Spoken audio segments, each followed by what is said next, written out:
Le président du bloc libéral, une force d'opposition, ose encore critiquer ouvertement les actions des autorités au pouvoir.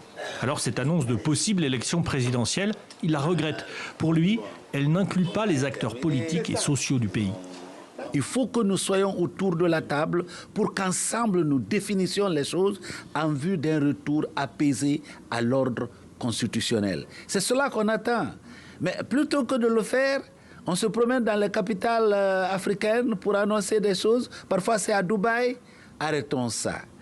Les problèmes guinéens, c'est en Guinée qu'on va les résoudre. Pour lui, seul un dialogue peut sortir le pays de la transition, mais il n'existe pas. Depuis plus d'1 an, il n'y a même pas une perspective de dialogue pour s'entendre sur les choses. Rien ne semble préoccuper, n'est-ce pas, ce gouvernement qui va faire des annonces à l'extérieur alors qu'à l'intérieur du pays, rien ne se prête. L'annonce du Premier ministre à Abidjan interroge, notamment sur le fait que les mots aient été prononcés en dehors de la Guinée et pas directement au peuple. Ce journaliste estime que Amadou Ouriba voulait rassurer l'opinion internationale.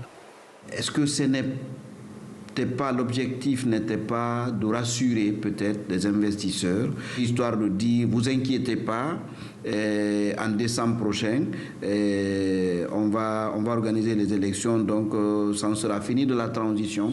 Les militaires au pouvoir depuis le putsch du général Doumbouya en 2021 se sont engagés à un retour à l'ordre constitutionnel. Mais ils devaient déjà le faire en 2024. Par ailleurs, des opposants sont portés disparus, des manifestations toujours réprimées, des partis politiques interdits. Enfin, une réaction du gouvernement sur cette date d'élection a été sollicitée, mais il n'a pas donné suite.